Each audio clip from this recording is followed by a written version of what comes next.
Today we are back with Kittu Reddy, part two, and speaking on the crucial aspects that have to be addressed by the Indian culture. You see, one of the things that Sri Aurobindo has very strongly stressed is the political system by which we are governing ourselves.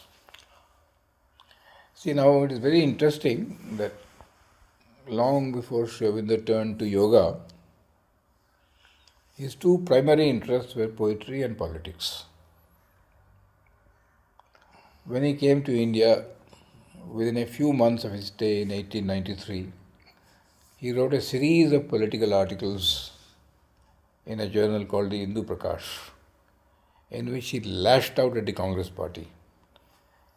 If you are not led by the blind, you are at least led by the one-eyed. That is how he attacked the Congress party. See, now Sri Aurobindo's interest in politics is right from that time. Having been a student of history and of world history and a very deep study of history, he was ideally suited, to understand politics also. Naturally, at that time, the first primary thing was complete independence for India. But after that, India has to grow according to its own Swadharma. Right? And from that point of view, Sri Aurobindo always said that the political system is extremely important. Now, here I will elaborate a little bit. See, politics generally is a dirty word.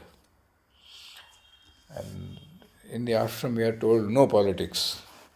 Right? Which is perfectly all right. I understand why mother said it. But I would like you to look at it from another point of view. Wherever there is collective life, however small, there is politics. Why? Because politics deals with power. Essentially, it is power. There is aim of politics is to get into power or to use power. Who is it who has power?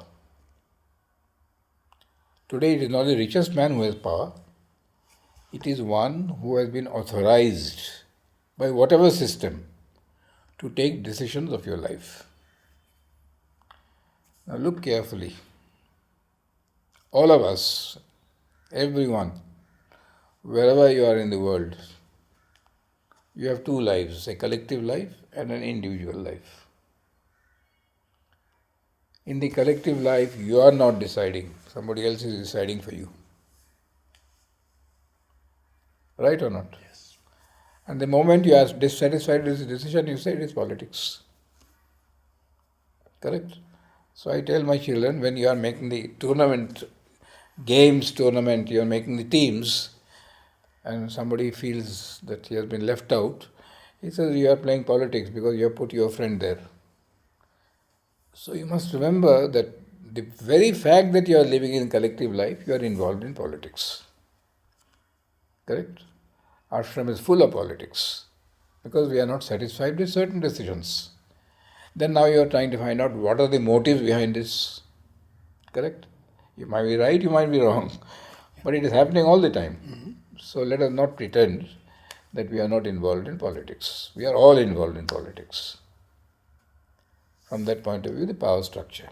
How do you understand Mother's statement? What? How do you understand Mother's statement? Mother's statement was that since we have come here to do yoga, to eliminate all those personal elements of getting into power or anything of the kind, that is number one. And number two, not to get involved with the world politics in the ashram life, because then you are inviting other forces to enter. Right? If you lean on one side and say, I support the Congress or I support the communists, inevitably there is going to be friction. Right? But understanding politics, following politics, is not the same thing as getting into politics. Right? In the ashram, when mother gave you a work, even as the head of the department, she gave you responsibilities. And you had to fulfill those responsibilities towards the divine, towards her, towards Sri Aurobindo, but not to exert your power there. So categorically she stated that the trustees, are there simply as instruments for getting things done. But if they think that they are superior people, everything goes wrong. And I'm not speaking of the trustees, anybody in power, right? Yes. So that is what mother meant. But usually it is very difficult. And even in the ashram, there have been many times when people would not accept somebody else who is on top of them, right? And they would write to Mother or Sri Aurobindo.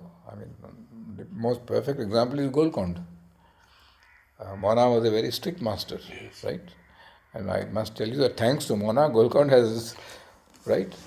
But you certainly disturb people because they want to shave in their rooms and God knows what. They want to carry their food in their rooms. She was very strict about it. So then they protested, no? Correct. Now this is politics. They have to understand the structure.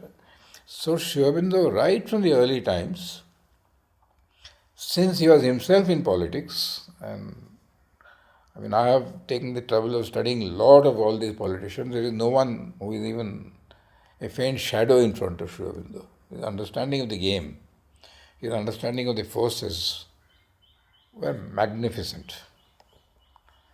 So what he has always believed is that the Indian government, Indian system of governance must be based on the Indian values, Indian traditions, Indian customs.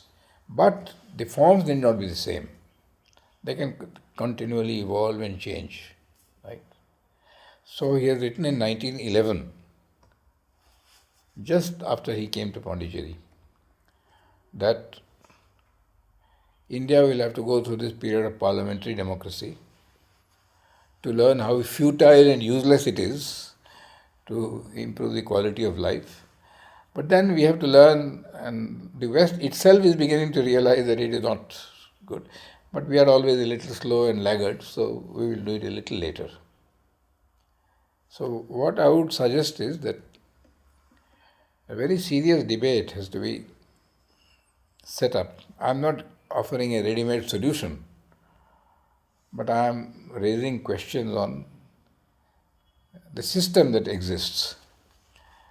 And I believe that a national debate should be started off, where all the intelligent thinkers in political scenario, all those who have got a certain interest also in the game, right? Because you can't eliminate interest of human life, right? They have to sit together and work out a system based on, and this is where unfortunately the Indian constitution is good on the whole, but there are serious shortcomings. The most serious reason was that the framers of the constitution, except probably to a certain extent Dr. Ambedkar, had all their education in England and studied everything from that point of view and did not have sufficient, grasp of the old Indian political system, which Sri Aurobindo explains in this book, was as democratic as anything the world has seen. Today, when you speak of democracy, you think only of Greece in the ancient world. But Sri Aurobindo speaks of the democracy in India, which was of its own type, but remarkable. So there are 2 chapters here where he elaborates on that. But what was done in those years, ancient times, in small spaces, because at that time life was small, the spirit can be kept, but not the systems. So now we have to try to find a system. And I have written a few articles on this. I have thrown them into the air. Of course, the previous government was not even bothered. Present government is definitely showing interest. But then a whole new, there is no ready-made answer. there has to be a debate. There has to be a discussion. Debate not in the sense of scoring points, but looking at all kinds of views. So this is the one thing that I think needs a very major change. The second thing is the education system. It is pathetic, right? The British imposed the education system on India because they were not interested in developing the Indian mind. They were interested in having clerks to run the country. See, after all, with a few hundred officers, you can't run India. You had to have thousands and thousands of somewhat educated people, but somewhat educated. Not too much educated, because then they will raise questions. So they produced wonderful clerks. We have continued that system of producing clerks.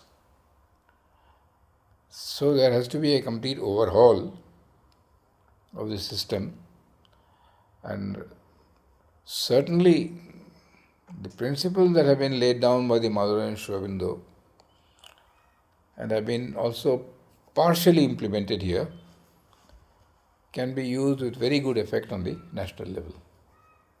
Right? But not the details, broad principles.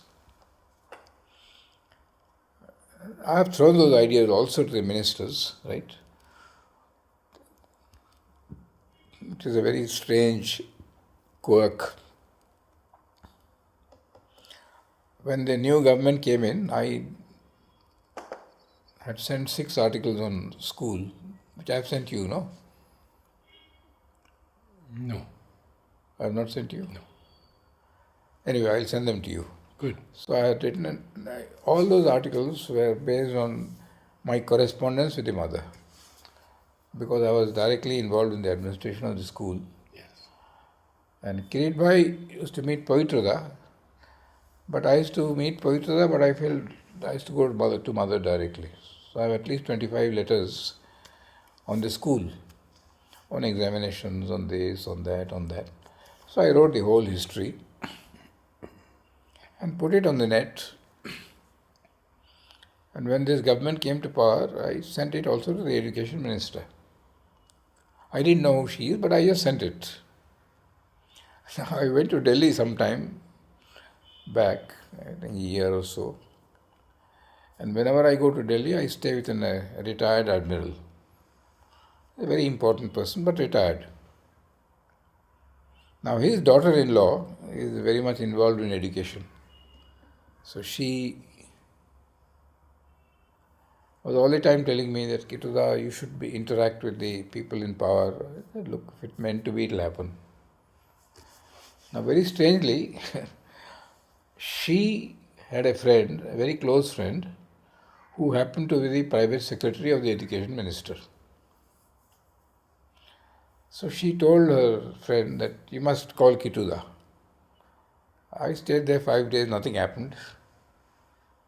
Then I was going to return to Pondicherry, so I took the car from their house and I was on the way to the airport. My flight was at 5 o'clock. Midway, I got a call from the education minister's office that, sir, we would like to meet you. I said, I'm on the way to the airport. Come over for 10 minutes. So I went back, went to the minister's office. She was very, very warm. And the first thing she told me was that I have read all your articles on education. I'm highly impressed. But as minister, I want an action plan. What year is this now? 1.5 years back. 1.5 years. Okay. I want an action plan because ideas are no use. Ultimately, I have to get things done. I said, look, madam, I will give you something. But I don't know whether you will be satisfied or not. Because when you are speaking on the national level, right from the most backward village to the most forward university, right, you have to find out principles which are common to everybody. It's not going to be very easy. But I will send you something. I came back, I did my own work, a little bit here and there, based on many of my interviews with the mother on school. I sent her an action plan. And naturally, it had to be very broad. You can't go into details. For example, one area where I said is physical education must be made compulsory from the age of 6 to the age of 21. Even in college, everybody must be playing for 45 minutes at least. Whatever they play, it doesn't matter. They can play football, they can play cricket, they can do gymnastics, they can do. But physical activity is a must. It is useful for the mind also. Secondly, I said make compulsory medical tests. Every child must be tested at least once a year, and when they are young, twice a year. And the parents must be involved in this exercise. They have to take the responsibility after the reports are out. Now, this is very practical on the ground level. And this is as a result of your So I have sent it talks to with her. mother. No, this is as a result Or of my just life in the ashram. of your life Right? experience. Yeah, see, after all, Pranab Yes. it is he who introduced compulsory medical tests. Mm. And immediately after the medical test, corrective exercises. You had knock knees. He would call each one of them and then give them exercises to improve your knock knees. You had a bad back, he would give all of them exercises for a bad back. So Pranabda has done a tremendous work for the ashram. I mean, it is really a wonderful instrument of the mother. So, in the physical education field, right? So, having been brought up here, I've seen all that and I've seen the importance that mother gave. Mm-hmm. Based on that, I sent a few other notes. Another very important thing was evaluation. You are judging a student by one academic test at the end of the year, right? If the fellow has a bad stomach that day, he will fail and he is a bad student. So I think it is ridiculous. I told them that you must have an evaluation system which is based on all-round performance, not only academic.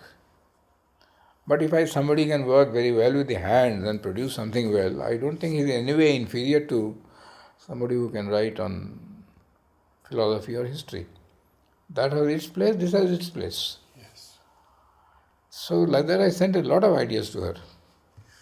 She thanked me. But then implementing it is their problem, not my problem. But I believe that the present government, Narendra Modi, has done one thing tremendously important: skill development. He said it doesn't matter whether you are a BA or a BSc or a MA or a MSc. You are capable of doing some good work, go ahead. It will be recognized. Now that immediately gives them a prestige, an encouragement. Similarly, a new thing that he has started is called startups. Any four people want to start something, go ahead, innovate. We will not tax you for the first 3 years. We will even encourage you. This is not academic. This is on the ground level. See, yesterday when I was in the Andhra Bhavan, our cameras, we have cameras which sees everything that is going on, were not working. So we called the man to repair it. He took about an hour, but he did a fantastic job. Then I said, sit now. What is your education? He said, class 8. Where did you learn all this? He said, I joined. I learned by experience. Now I set up my own. So wherever cameras are involved, I have got my own company. See, now I think they are as important as I am. I can give you philosophy, but when you are in trouble, whether it is your filter or your anything, they are more important in a certain way, no? We have to give them that respect. So I do believe that, I won't say I am the reason, but surely I am a factor. That I pinpointed, it was certainly there in Narendra Modi's mind even before that. But when you give him support by an article which is not political but which is based on, right, it gives them some strength. So I believe that there, things of this kind are happening. So the education system needs a big overhaul. But again, as the mother said, that when the first commission came from Delhi to see our school, There were some very important people. C.P. Ramasamy Iyer was there. I don't know if you have heard of C.P. He was one of the. There was a time when it was thought that he might become the Prime Minister of India. As important as that. So when he came and saw everything, I was very impressed. But I remember mother telling Pavitra, I was there present, tell them not to try what we are doing here. It will end in disaster. Because the social conditions, the atmosphere, many things here are not there outside. If you give freedom to a child at the age of 14, he will go wild. Here you have prepared them gradually, right? So, very simple words, what is done, however well it is done in one place, cannot be transported into another place unless you see the. So, it's a very complex problem, right? And I believe that we should have a dialogue at all levels. Villages, the education system has to be changed, but that can't be done by Amartya Sen, right? He is too far up, somebody on the ground level.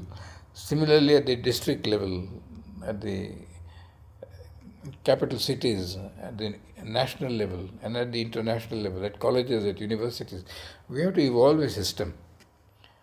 So that means a slow process, but a debate has to take place. But the one good thing that is happening is that now everybody is raising their voice against the education system as it's being practiced. What about all this money that has been stored away in private accounts that has deprived India of so much? It is very painful. Unfortunately, you see, it is a very difficult job to do. Yesterday I was talking with a very close friend of mine who is still advisor to the World Bank. I don't know if you have seen him. His name is Shiva Prasad Bhattacharya. He goes every year to Washington for 3 months, 4 months. He's a very important figure from that point of view. So he says, you see, these people who have put their money away, they are not fools, they are very clever people. Very, very difficult to get. See, that is why people do not understand. He explained to me, I also didn't understand. There was a lot of noise in India at one time. Narendra Modi is all the time outside India. Today is in Russia, tomorrow is there, day after tomorrow is there. The reason is very simple. He is trying to make a deal with them. That you reveal to us all the sources of the money that has come here, right? They will not do it for this. So there has to be a quid pro quo. You have to exchange something and they also must get some benefit. But the happiest thing that has happened is that the United States has got involved. Because they are also finding that they are having a big problem with black money. It's called number 2 money. Right? Now when the United States gets hurt by black money, they have raised the issue at the United Nations level. So today no country will say, I'm not bothered. Because what is bad for you is bad for me also. As all these days I was not suffering, you are suffering, but now I am suffering. Exactly the same thing with terrorism. As long as India was the victim of terrorism, nobody bothered. But now that Germany and England are victims of terrorism, they are bothered. In a way it is good. It's a lesson that is being learnt. Right? So this good terror, bad terror is disappearing. So black money is black money. So once these sources are known and they are willing to reveal the whole thing, now the government of India has given 3 or 4 months time, cushion, that all those who have black money should declare it. If you do not declare it, after a certain date, we will let the law follow its course. And when the process of law is going on, all your properties will be confiscated. Finished. Then one stroke will be zero. Right? But this is possible only when you have that source of money which you can tighten up. Because I can show it to them legally that you have got so many $1 million in the Swiss banks. Yeah. So that is the work that he has been doing all these days. That is one of the work that he has been doing beside foreign relations. Right? So black money is an evil. And yesterday this World Bank gentleman, he has a very huge house in New Delhi. His brother stays there. He wants to dispose it off. So he asked me if I can help. I said, yes, I will speak to my friends in Delhi, the government of India. He's asking for 30 crores of rupees. But he says, not one penny in black. Everything must be white. Now you try in Pondicherry to get something, you will not get it. They will say, some will say 80% black, 20% white. Some will say 80% white, 20% black. Very difficult. But now Narendra Modi is tightening up. Now there is a fear. So these are all. We have only about 15 minutes left. And I would like to ask you if you would speak a bit about Pakistan. Well, I will tell you this much. It's a very blunt statement. There is no Kashmir problem. There is no Indus rivers problem. There is no terrorist problem. There is a Pakistan problem. Pakistan has no business to exist. And Sri Aurobindo in 1950 told K.M. Munshi in the clearest possible terms that Pakistan has been created by falsehood, fraud and force.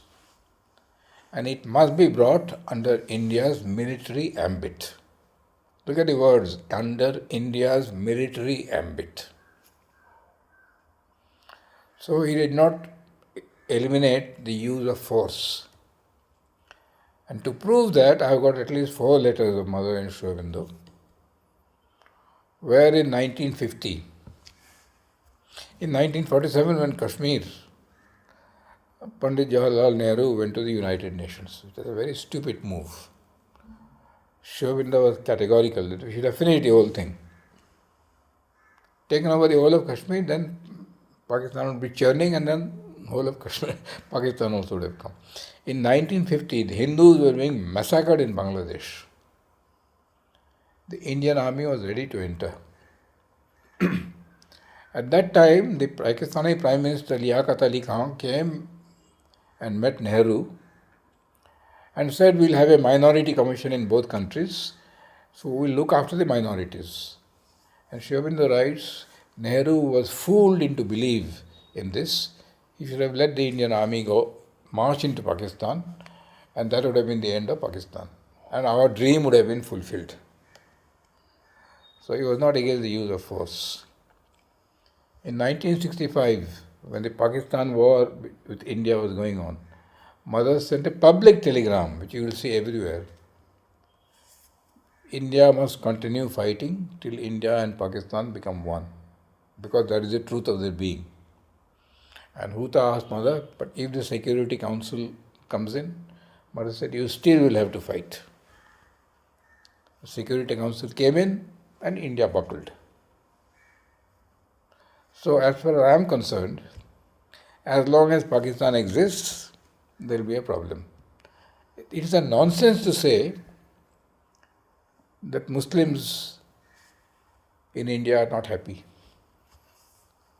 The Muslims in India are the happiest Muslims in the world.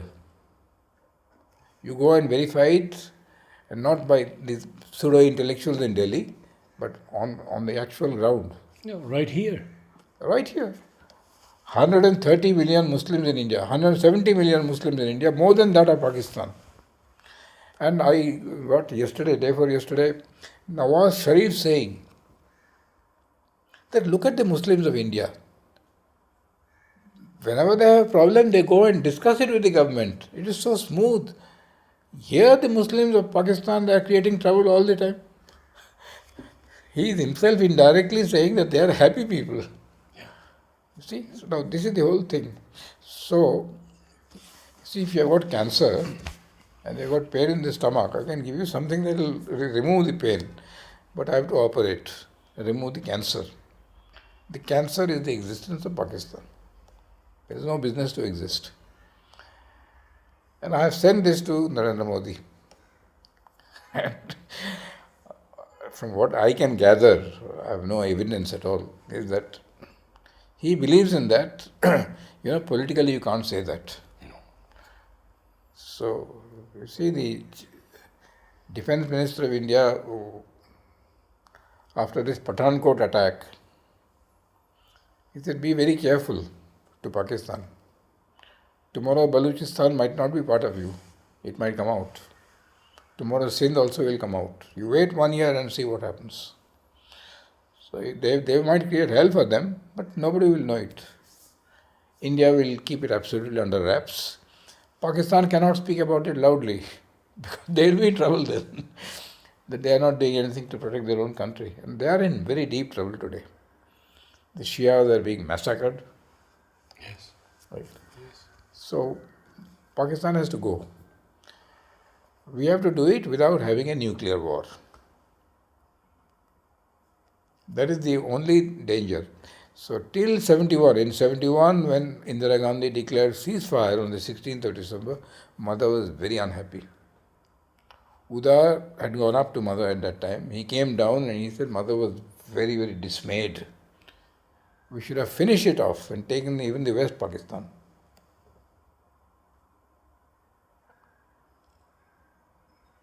And then she said something. After that, she said, I have seen that this is not how it will be. It will be like this. The 5 provinces of Pakistan will demand separation.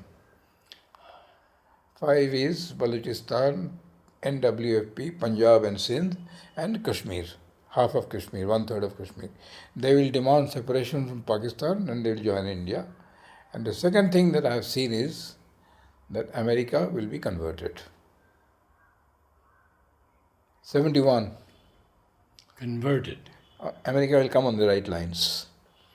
Today, America has definitely started moving in the right lines. Obama has made it very categorically clear to Pakistan. Yes. Oh, yes. There is no good terrorism and bad terrorism. Yes. You have to take steps.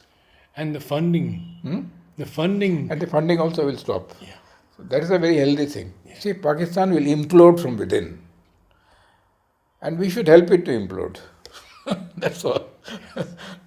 Yes. See, these ideas cannot be put up in the public politically because it will create a huge furor, right? But well, I tell everybody openly. I said I'm not in politics, so I have no inhibitions. Could we close with some words on China? Well, I believe that China and India will come together. Both very ancient cultures. Even if China doesn't have the spirituality, they have a very high ethics, which is bordering on spirituality. See, you can't wipe out history just by a revolution. So the Chinese will come back. But they have another trend to conquer, to expand, So the 2 trends are there. But this other trend that is there in China today of completely suppressing everything, politically, economically they are very wise. They have given free enterprise. So they are growing very fast. But politically, complete suppression. It will not last. And as Nirodha has put in his book, 12 Years with Sri Aurobindo, Sri Aurobindo stated categorically that China will break up into 3. Because there are many elements which they are suppressing by force. One is in Xinjiang, the Muslims, they are not willing to accept, right? So they are using tremendous force. Now, whenever you use terrific force like Stalin did, there will be a reaction. And then the whole thing will crash. Or China has to understand, get back to its roots, right? And then expand. And I believe that possibility also is there. Because China is an ancient civilization which has not cut off its roots. Like India has not cut off its roots, China also has got its roots there. But that is a question of, we have to wait and see. But it is not a hopeless case. And secondly, they are very pragmatic, very pragmatic. You see, it's very interesting that in 1962 the Chinese invaded India. Yes. They attacked India. Whether it was India's fault or China's fault is another matter. That is a matter of debate. But suddenly they called a ceasefire. I remember Mother speaking And Mother about saying this. that they were very responsive to my Yes, force. yes, Now that is a very good sign, yes. right? Unfortunately, the Congress party in India was not at all responsive to Mother's force. I won't say not at all, Indira Gandhi up to a certain extent, but up to a certain extent only. And Nehru hardly, because Mother has written something very strong about him.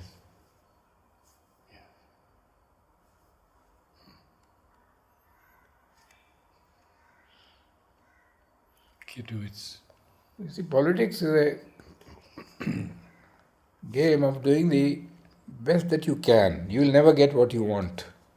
It is the art of the possible. So, we have to try continually to keep engaged China on a very peaceful level, but on the other hand, we have to also be militarily prepared. Right? yes. So, the two things have to go on, and we hope that the peaceful method will succeed.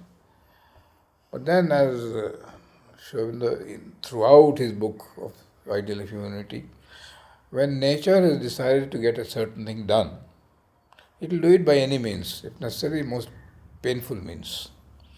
So, if the United Nations does not bring the world together, then there will be a third world war. It will be very painful, and next time I hope, but I hope that there is no third world war. And if there is no third world war today, it is only for one reason. Not that we have changed, but it will be catastrophic. Right? But if somebody feels that I can finish it off before it is too, the other fellow reacts, they will do it. I don't believe America will do it, because America has a very strong root of liberty. North Korea, North Korea is too small to be able to do it. The only other power that can do it is, other powers are Russia, China. India will never do it.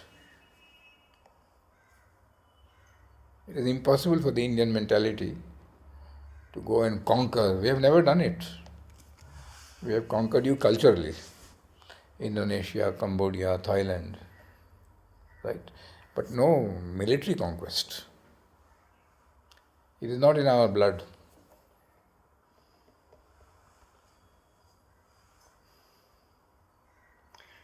thank you so much. Right?